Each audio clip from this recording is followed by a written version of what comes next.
Welcome to Sweet Life Beat Life. We hope this video helps. In this video, I will explain how to make cake drawing easy. First, start by sketching the basic form of your cake using simple shapes like a cylinder or a rectangle.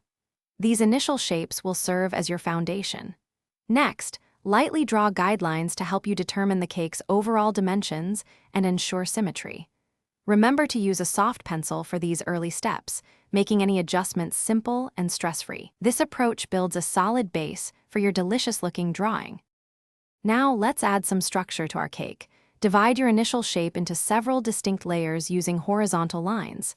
This gives your cake depth and dimension.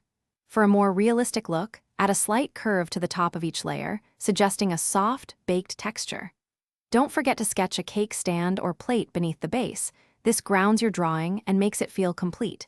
These details bring your cake to life on the page. Time to add the delicious frosting and decorations. Draw the frosting by creating wavy or smooth lines around each cake layer, giving it a rich, creamy texture. Next, personalize your cake with fun decorative elements. You can add candles, sprinkles, or even some fruit on top to make it unique. For an extra touch, consider a drip effect by drawing small, irregular lines flowing down the sides. These details truly make your cake drawing special. Finally, let's bring our cake drawing to life with shading and texture. Apply shading to create depth, focusing on areas where light would naturally fall, like the top and sides. Use small dots or lines to suggest different textures, such as the soft sponge or the smooth cream. This adds realism and makes your cake look truly edible.